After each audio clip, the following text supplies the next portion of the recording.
Cricket وغیرہ دیکھتے رہتے ہیں۔ کرکٹ میں ایک نو بال ہوتی ہے،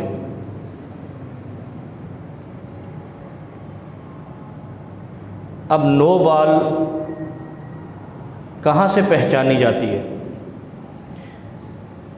وکٹ کیپر سے نہیں پہچانی جاتی، بیٹ مین سے نہیں پہچانی جاتی، بلکہ وہاں سے پہچانی جاتی ہے جہاں سے پھینکی جاتی ہے۔ باؤلر سے بھی نہیں پہچانی جاتی، بلکہ وہ لائن سے پہچانی جاتی ہے جو باؤلنگ وکٹ کے گرد گھمائی ہوئی ہوتی ہے۔ کسی کو پتہ نہیں چلتا، بال وہی ہوتی ہے جو اس سے پہلی بال ٹھیک تھی، اس کے بعد والی بھی ٹھیک تھی، اس پہ بھی چھکا لگا، اس پہ بھی چھکا لگا، چھکے باز قوم ہے ہماری۔ لیکن پہچان کہاں سے آتی ہے؟ وہ بنیادی لائن جو ٹیم کے گراؤنڈ میں آنے سے پہلے لگی ہوئی ہوتی ہے۔ بڑے ہم کیا کہتے ہیں، کند ذہن قوم ہے ہم پاکستانی۔ کتنی فلسفی بات ہے یہ کہ انسان کو سمجھنے کے لیے قانون قدرت اور قانون فطرت پہ توجہ دینی چاہیے۔ ہم جو کرتے ہیں نا، اسی پہ اگر ہم توجہ دے لیں تو ہم مومن کامل بن جائیں۔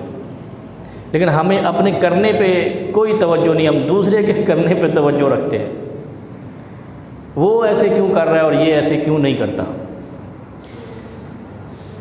وکٹ کے باؤلنگ وکٹ کے گرد ایک لائن ڈرا ہوتی ہے، اس لائن کے اوپر بھی اگر وہ پاؤں رکھ کے بال کرائے گا تو نو بال ہے، اس کے اندر رہنا ہے۔ باؤلر بھی ٹھیک ہے، بال بھی ٹھیک ہے، وکٹ کیپر بھی ٹھیک ہے، وکٹ مین بھی ٹھیک ہے، بیٹنگ والا بھی ٹھیک ہے، گراؤنڈ میں پوری وہ جو کیا کہتے ہیں فیلڈنگ بھی ٹھیک ہے، امپائر بھی ٹھیک ہے، سب کچھ ٹھیک ہے، تو توجہ کہاں پہ گئی؟ لائن پہ۔ اس کی کیا حیثیت ہے لائن کی؟ اگر لائن کی کوئی حیثیت نہیں ہے تو چک چک کائے کی ہے؟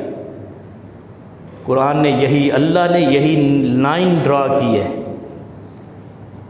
کیا کہا؟ انہ لکتاب عزیز۔ عزیز کہتے ہیں غالب، زبردست، طاقتور، لا یأتیہ الباطل من بین یدیہ ولا من خلفہ۔ اس زبردست کتاب کو تھامنے والے کو نہ آگے سے خطرہ ہے نہ پیچھے سے خطرہ ہے، بس، نہ اوپر سے خطرہ ہے نہ نیچے سے خطرہ ہے۔ اب وہ کیا ہے کتاب جس کو تھامنے سے کوئی خطرہ نہیں ہے؟ اس کی نشانی نبی پاک صلی اللہ علیہ وسلم نے بتائی ہے کہ وہ کیسے ہے۔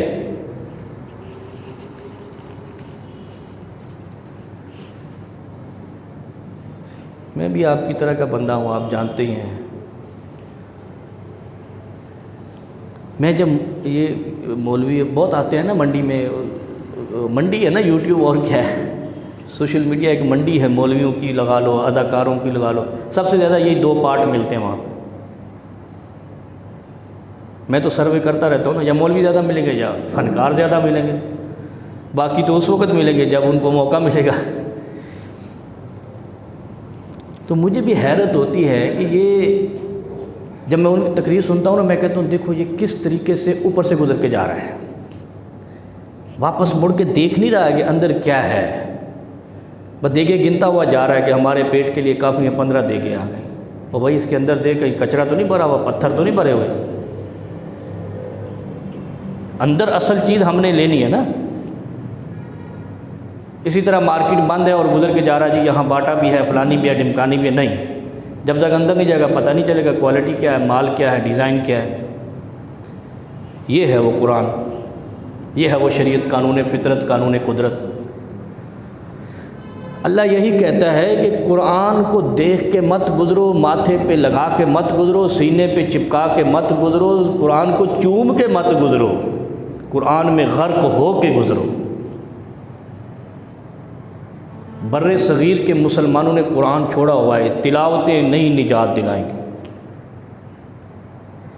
بھلے جو مولوی کہتا ہے نا بھی تلاوت کر لو بخشے جاؤ گے، لا حول ولا قوت الا باللہ، وہ آپ کا دشمن ہے، آپ کو جہنم لے کے جانا چاہتا، اس لیے کہ اگر آپ نے قرآن کھول کے پڑھا تو پھر تو مولوی سے سوال کریں گے،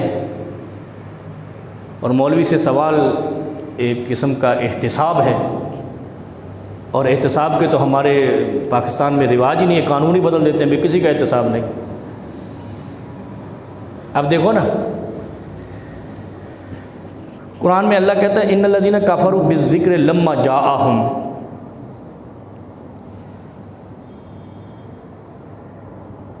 اگر جو ان قوموں پر جو پچھلی قومیں تھیں ان کو بھی یہی کہا جاتا نا کہ جو میں لایا ہوں ٹھیک ہے، بس اس کو چوم کے گزرتے جاؤ، تو کوئی قوم تباہ نہ ہوتی چیخ سے، کوئی زلزلے سے، کوئی غرق سے، کوئی زمین کے پھٹنے سے، کوئی آسمان پہ اٹھا کر گرانے سے۔ اگر ان کو بھی یہی آرڈر ہوتا کہ بس تم جو ہے نا، یہ جو توریت اتری ہے نا، اس کے ہر حرف میں 10 نیکیاں ہیں، تو کوئی بھی یہودی زمین پہ نہ ہوتا۔ اگر انجیل والوں کو بھی یہی کہا جاتا نا کہ اس کے ہر حرف کو پڑھو تو 10 نیکیاں ہیں، تو کوئی بھی عیسائی آپ کو آج نہ ملتا، جیسے آج مسلمان نہیں ملتے۔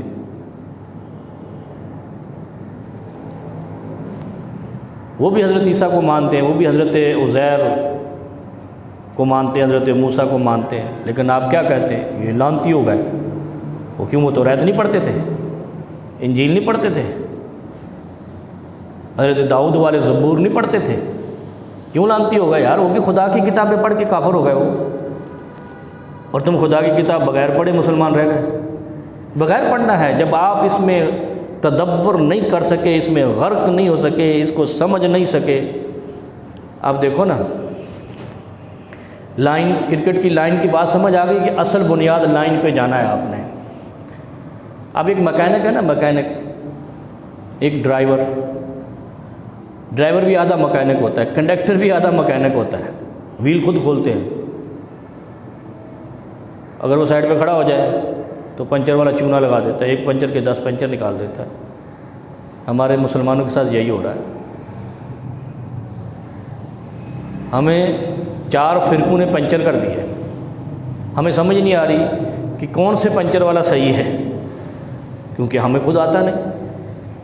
پنچر والا اپنی مرضی کر رہا ہے، نلکی توڑ دیتا ہے ٹیوب کی،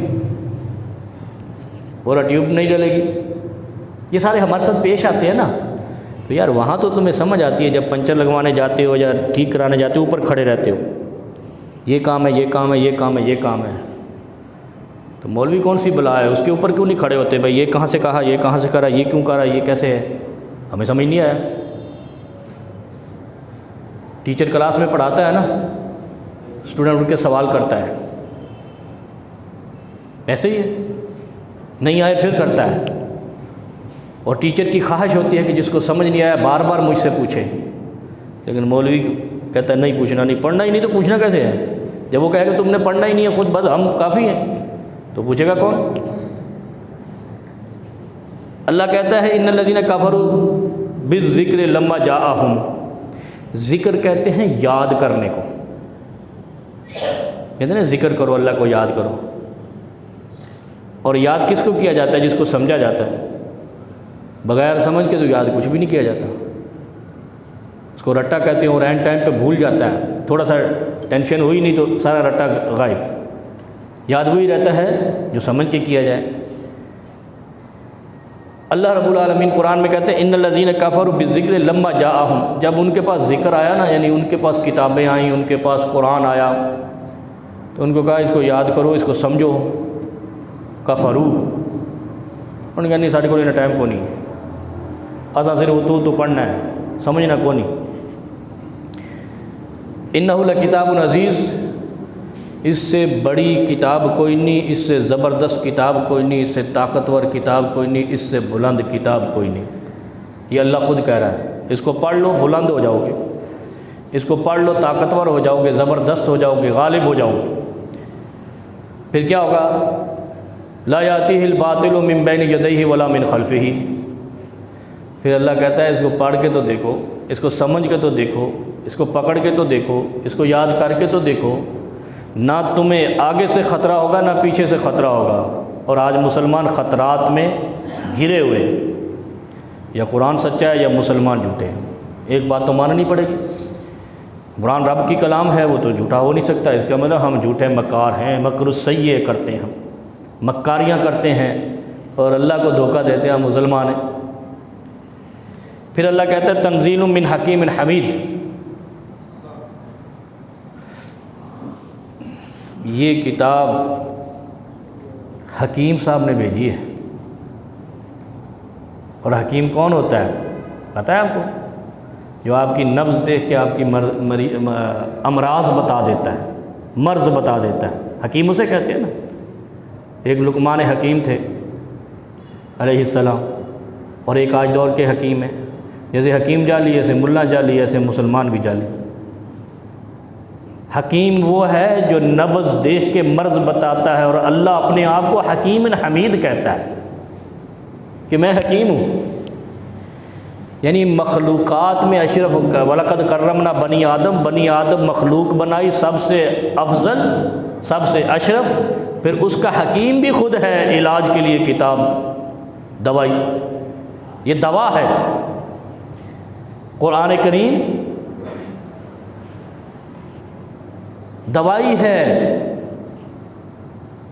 سورۃ الشفا کہتے ہیں نا سورۃ فاتحہ کو، سب المثانی، ام الکتاب کہتے ہیں نا، تو پھر شفا ہے نا، یہ دوائی ہو گئی نا قرآن کریم۔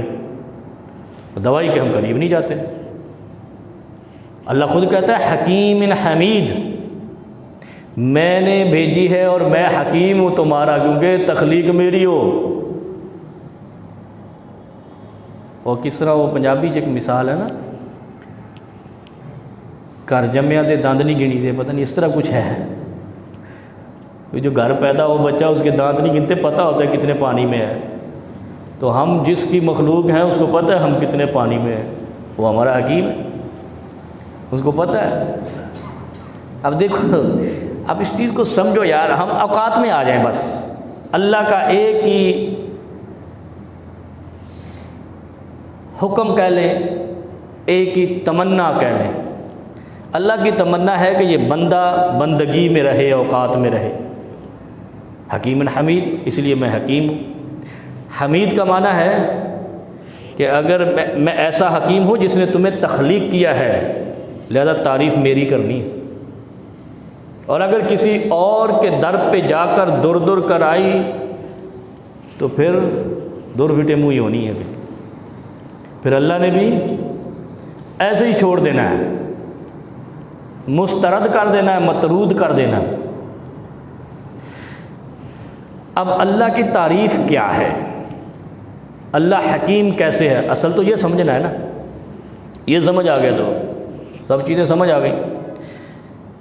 نبی علیہ السلام، جب اس کی ہمارے ہاں بڑا مسئلہ ہے، ہم بڑے گناہ گار ہیں، ایسے کہہ دیتے ہیں نا، پتہ نہیں نماز قبول ہوتی ہے یا نہیں ہوتی ہے، زور پڑھی اثر پڑھی نہیں، مغرب پڑھی عشاء پڑھی نہیں، کوئی مسئلہ نہیں۔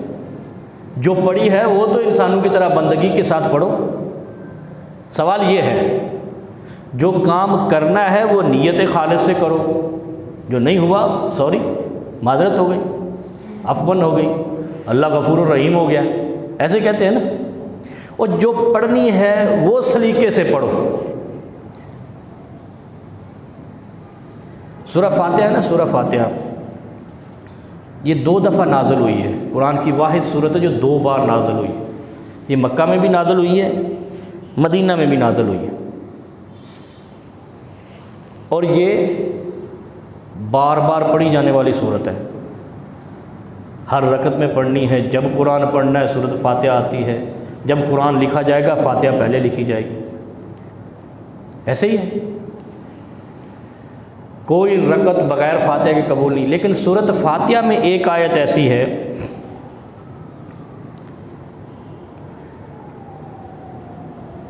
سورۃ فاتحہ میں ایک آیت ایسی ہے جس کو اگر پڑھیں گے آپ کی دعا رد نہیں ہوگی۔ یہ کسی نے نہیں بتائی ہوگی، کیونکہ لبدی کوئی نہیں ہے، گل بڑی دوروں لبنی پیندی ہے۔ سورۃ فاتحہ میں بھی ایک آیت ایسی ہے، اگر آپ نے وہ پڑھ لی اور دعا کر لی وہ رد نہیں ہوگی۔ جیسے پچھلے جو میں بتایا نا، عند النداء اذان کے وقت بین الاذان والاقامہ، اذان اور اقامت کے درمیان عند یلجم، جب آپ جنگ شروع ہو جائے اس وقت دعا کی ہوئی رد نہیں ہوتی۔ سورہ فاتحہ میں بھی ایک مرحلہ ایسا آتا ہے مختصر سے الفاظ ہیں، اللہ کے حبیب کہتے ہیں کہ جب وہ پڑھ لیے جائیں تو ناکامی نہیں ہوگی۔ چھوٹی سی آیت ہے، سبع المثانی، 7 آیتیں ہیں، ہر رکعت میں پڑھنی ہے، سب پڑھتے ہیں۔ اچھا، اس میں بھی مولویوں نے انگڑن تنگڑن نکالی ہوئی ہے، آخری 2 میں نہیں پڑھنی، پہلی 2 میں پڑھنی ہے، ہر ایک نے نہیں پڑھنی ہے، مولوی نے پڑھنی ہے، امام نے۔ یہ چولیات ہیں مولویوں کی، کہتے ہیں نا شغلیات، یہ بکواسیات ہے۔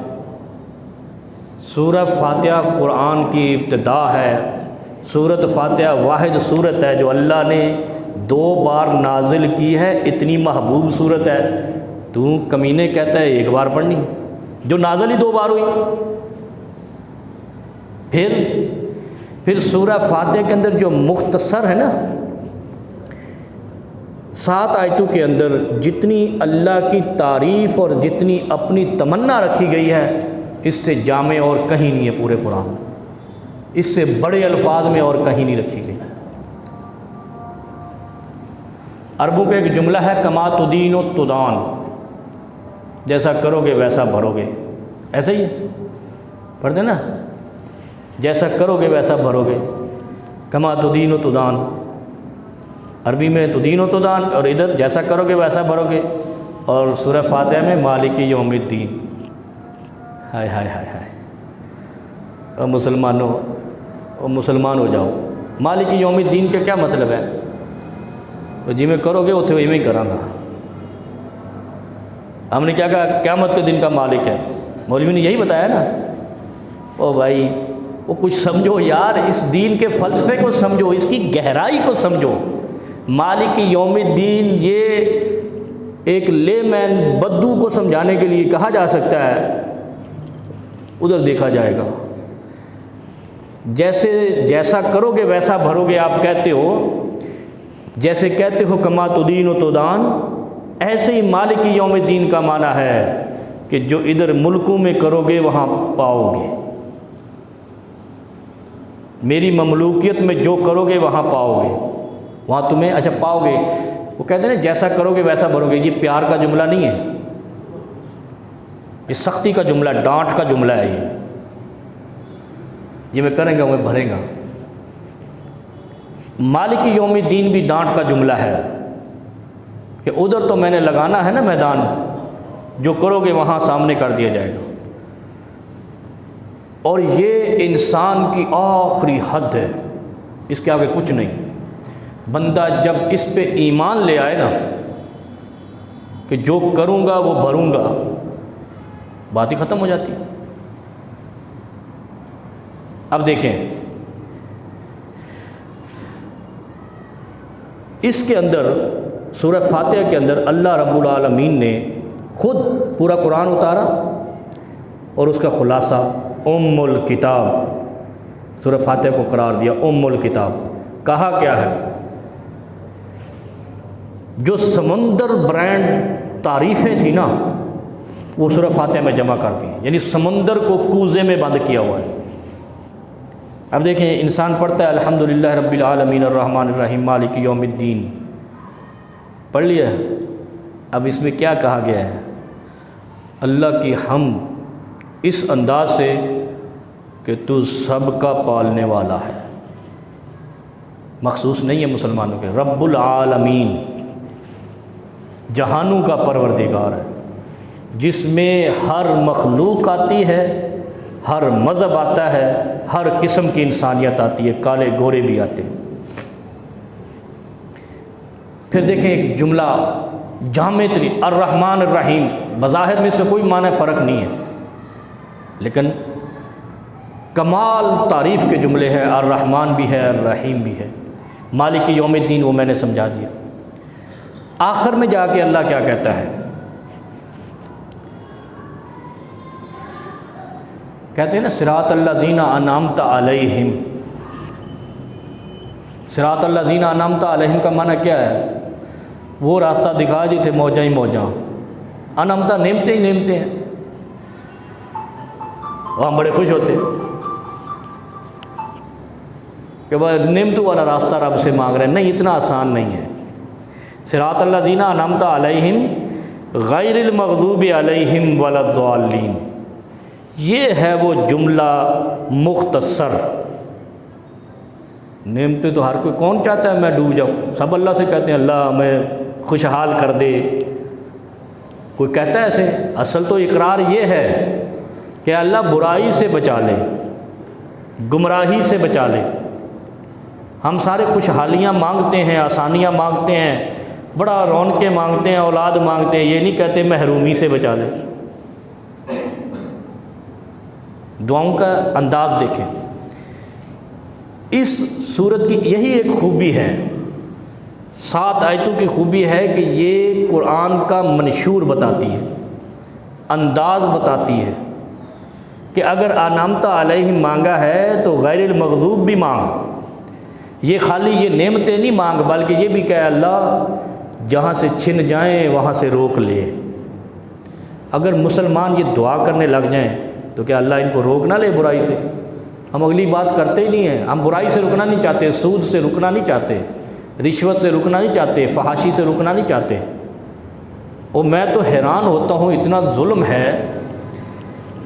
وہ یہ آپ کے فنکار، اداکار، کنجر برانڈ لوگ جو ہیں، یہ بھی کہتا ہے اللہ کا شکر ہے فلم کامیاب ہو جائے، اللہ کا شکر ہے فلم کامیاب ہو گئی، بغیرتی کامیاب ہو گئی۔ تو یہ سورۃ فاتحہ کا معنی کیا ہوا؟ اللہ تو کہتا ہے اگر کامیابی مانگنی ہے تو پہلے بغیرتی سے پناہ مانگ۔ نہیں سمجھے قرآن کا منشور، انداز قرآن، انداز اسلام، انداز رب العالمین دیکھیں۔ رب کہتا ہے کامیابی کے ساتھ برائی سے پناہ بھی مانگ، اور اگر صرف کامیابی مانگی ہے تو پھر مزہ نہیں ہے، قبول نہیں ہے۔ غیر المغضوب علیہم ولا الضالین۔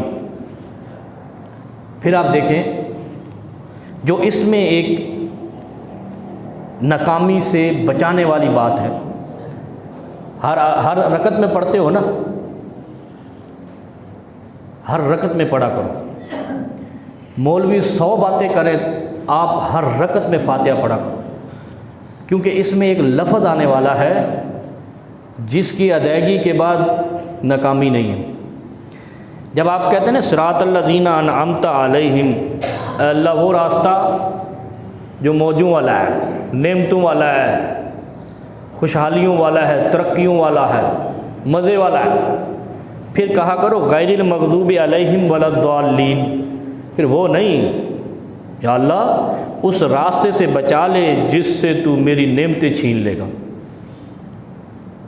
اس راہ سے بچا لے جس سے تو مجھے سزاوار ٹھہرا لے گا، اس راہ سے بچا لے جس کے بعد میرے لیے جہنم ٹھکانہ بنا دے گا۔ اے اللہ اس راہ سے بچا لے جس سے میں معاشرے میں فتنہ بن جاؤں۔ اے اللہ اس راہ سے بچا لے جس پر مجھ پر گمراہی کا فتویٰ لگ جائے۔ اے اللہ اس راہ سے بچا لے کہ جس کے بعد مجھ سے قرآن کا افہام و تفہیم چھوٹ جائے۔ یہ دعا کا اصل دعا یہ ہے۔ اگر آپ نے نعمتیں نہیں بھی مانگی، فار ایگزامپل آپ برکتیں نہیں مانگتے لیکن بے برکتی سے پناہ مانگتے ہیں، تو یہ دعا برکتیں مانگنے سے پہلے قبول ہوتی ہے۔ اللہ کا انداز ہے، اللہ کہتا ہے تم برائی سے پناہ مانگو، اچھائی تو میں نے دینی ہے پھر، اور جو اچھائی اور برائی دونوں راستوں پہ چلے تو پھر 2 کشتیوں کا سوار سمندر برد غرق ہو جاتا ہے۔ پھر آگے دیکھیں، سمندر میں کوزے میں بند کیا سورۃ فاتحہ میں اللہ رب العالمین۔ قرآن پورا، سورہ فاتحہ اگر سمجھ آ گئی، قرآن سمجھ آ گیا۔ اور یہ قرآن کا ماٹو ہے، مونوگرام ہوتا ہے نا کمپنی کو سمجھنے کے لیے، پتہ ہے نا ہر کوئی کمپنیوں والے کوئی ہوں گے، وہ مونوگرام ہوتا ہے، چھوٹا سا ہوتا ہے، اور وہ کمپنی کی شناخت ہوتا ہے۔ سعودی عرب والوں کے وہ کھجورے ہیں، اور وہ بیت اللہ کا دروازہ ہے میرا خیال ہے، پورے سعودیہ کو سمجھنے کے لیے کافی ہے، المملکت السعودیہ العربیہ۔ پاکستان کا بھی ایک لوگو ہے، وہ بنا ہوا ہے گول سا۔ قرآن کا مونوگرام سورہ فاتحہ ہے، اور کہتا کیا ہے قرآن؟ جو قرآن نے 30 پاروں میں کہا ہے نا، اس کا مونوگرام ایک ایک آیت ہے سورہ فاتحہ کی، جسے کہتے ہیں نا مخفف ہے سورہ فاتحہ قرآن کا۔ اور کیا کیا ہے دیکھو، نعمتیں مانگی، اس کے بعد مانگا اللہ جہاں سے نعمتیں نہیں ہیں وہاں سے مجھے روک لے، پھر اللہ کہتا ہے اب کہہ آمین، بس۔ غیر المغضوب علیہم والضالین کے بعد کیا کہا؟ آمین، اسی لہجے میں، اسی انداز میں، اسی سٹائل میں، اسی طریقے پر، اسی صورت کے آخر میں نبی مکرم صلی اللہ علیہ وسلم کیا فرماتے ہیں؟ جس شخص نے غیر المغضوب علیہم اچھا انعمت علیہم کے بعد آمین نہیں کہنا، صراط الذین انعمت علیہم کے بعد آمین کہنے کا حکم نہیں ہے۔ یہ پتہ نہیں کہاں سے مولوی آ گئے، ہمیں دین سے بہکا دیا۔ یقین کرو میرا خود دل دھڑکتا ہے کہ یہ دین کو ہم لے کہاں گئے ہیں۔ یہ پیٹ نے ہمیں جہنم کا مرغزار بنا دیا ہے، جہنم کا میدان بنا دیا ہمارے پیٹ نے ہمیں۔ پوری سورہ فاتحہ ہے، پورا قرآن ہے، کہیں آیا آمین؟ کہیں آیا؟ سورہ فاتحہ میں بھی وہاں آیا ہے جہاں کہا غیر المغضوب علیہم والضالین، وہ کہتے ہیں آمین نہیں کہا کرو۔ یعنی اتنا یہ ظالم ملا ہے آج کے دور کا، اتنی موٹی کتابیں لکھی ہیں، اللہ نے قرآن میں کہہ دیا ہے کہ غیر المغضوب علیہم والضالین کے بعد آمین کہنے کا نہیں کہنا۔ اب کیوں کہتا ہے اور اللہ کیوں کہتا ہے، ملا کیوں منع کرتا ہے؟ اب میں آپ کو سمجھاتا ہوں۔ نعمتیں سب مانگتے ہیں نا، خوشحالی مانگتے ہیں، برکت مانگتے ہیں، مال مانگتے ہیں، گاڑی مانگتے ہیں، گھر، کوٹھی کیا وہ بنایا ہوا لوگوں نے جملے، کوٹھی کار بنگلہ بنی کیا دلا دے، سب مانگتے ہیں۔ اللہ کو اس پہ حیرت نہیں ہوئی، اللہ کو اس پہ کچھ محسوس بھی نہیں ہوا۔ اس نے کہا مانگنا مانگو، تم تو میرے خزانے سے مانگ رہے ہو نا، جو میں نے نہیں دینا اس سے تو بچنے کی کوشش نہیں کر رہے، جو مجھے برا لگتا ہے اس سے بچنے کی تو کوشش نہیں کر رہے، مانگ رہے ہو کہ میں اپنی جیبیں خالی کر دوں، لیکن جو میری ڈیمانڈ ہے کہ یہ کرو وہ تم کر نہیں رہے۔ کوئی آدمی تنخواہ دیتا ہے، کام کراتا ہے، یا کہتا ہے لے تنخواہ لے جا موجے کر، میں نے تو آج تک ایسا بندہ نہیں دیکھا۔ میں نے تو یہ دیکھے ہیں کہ تنخواہ 8 گھنٹے 12 گھنٹے کی اور اوور ٹائم لگواتے نہیں لگواتے۔ اور یار یہ دیہاتی دین ہے، کن پہ اترا ہے؟ ان پڑھوں پہ، نبی امی سے نا، ان پڑھ نبی پہ اترا ہے، دیہاتی دین ہے۔ اور دیہاتی لوگ کہتے ہیں انہوں کچھ سمجھ نہیں آتا، اور پڑھے لکھوں کو سمجھ نہ آئے تو جہالت کہلاتی ہے، اور دیہاتی کو سمجھ نہ آئے تو ان کی سزا بنتی ہے۔ دیہاتی دین ہے یہ۔ دیکھو نا، عام کمپنی میں نوکری کے بغیر کوئی تنخواہ نہیں دیتا، تو اللہ کیسے اپنی جیبیں خالی کر دے؟ بس خزانے دیتا جائے اور آگے تم آمین کہو ہی، غیر المغضوب علیہم والضالین کہو نہیں۔ جب تک غیر المغضوب علیہم والضالین نہیں کہو گے نعمتیں نشاور نہیں ہوں گی، جب تک اللہ سے برائیوں کی پناہ نہیں مانگو گے نعمتیں نہیں ملیں گی، خوشحالیاں نہیں ملیں گی۔ اور یہی ہماری مرض ہے، سارا دن ہم سر دھنتے ہیں مٹی کے اندر، شام کو وہی آٹے کے پیسے نہیں پورے ہوتے۔ کیوں؟ حلال کمانے کی جستجو نہیں کرتے، حرام سے بچنے کی کوشش نہیں کرتے۔ حلال کمانا ہے نہیں کمانا ہے تیری مرضی ہے، حرام سے بچنا لازم ہے۔ حرام سے بچ گئے، حلال اللہ خود بخود انڈیل دے گا، اپنی جیبیں خالی کر دے گا اللہ۔ اور اگر حرام سے بچے نہیں تو اللہ حلال میں ہی کھپا دے گا، پتہ ہی کچھ نہیں چلے گا۔ ساری محنت کرنے کے بعد کہو گے بس گزارا ہو رہا ہے۔ یہ ہے وہ سمندر کوزے میں جو اللہ نے بند کیا۔ پناہ مانگو۔ اچھا آمین، اللہ نے نعمتیں نشاور کرنے کے بیان پہ آمین نہیں کہا، لیکن جب کہا نا کہ برائیوں سے بچنے کی دعا کرو، گمراہی سے بچنے کی دعا کرو، تو کہا پھر آمین بھی کہو، اس لیے کہ نبی علیہ السلام نے فرمایا کہ اذا وافق الامام تامینہ، پھر بھی سمجھتے نہیں یعنی دیہاتی متجاہل ہیں، جاہل نہیں ہیں، ان پڑھ لوگ جاہل نہیں ہیں، متجاہل کہتے ہیں زبردستی نہ سمجھنے والے، وہ مجھے سمجھ کو نہیں آئی، وہ سمجھا کے تھا کہ مجھے سمجھ نہیں آئی۔ ہم متجاہل بنے ہوئے ہیں، کوئی جاہل نہیں ہے جس نے کلمہ پڑھ لیا ہے۔ سمجھ کیوں نہیں آتی؟ آسان سی بات ہے۔ اللہ کہتا ہے غیر المغضوب علیہم ولا الضالین، جب کہا ہے نا آمین ضرور کہنا ہے، اور جس کی آمین امام سے متفق ہو گئی، اب دیکھو کیسے پتہ چلے گا بھی امام سے تیری آمین متفق ہو گئی؟ امام زور سے کہے گا نا تبھی تمہیں پتہ چلے گا۔ جب امام زور سے کہے گا تو قرآن میں تو یہ کہیں نہیں لکھا کہ جب تو غیر المغضوب علیہم ولا الضالین زور سے کہے تو آمین ایسا کہنا ہے۔ یہ تو اسی اسٹائل سے اللہ نے اتارا ہے، اسی انداز سے آمین اتارا ہے۔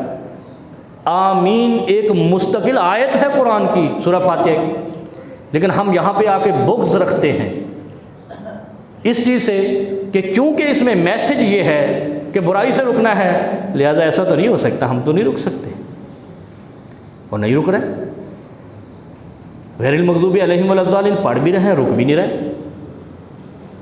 اتنی بڑی تشریح ہے کہ اس پہ میں 10 جمعے پڑھا سکتا ہوں کہ اللہ رب العالمین نے غیر المغضوب علیہم ولا الضالین کہہ کے آمین کیوں کہا ہے۔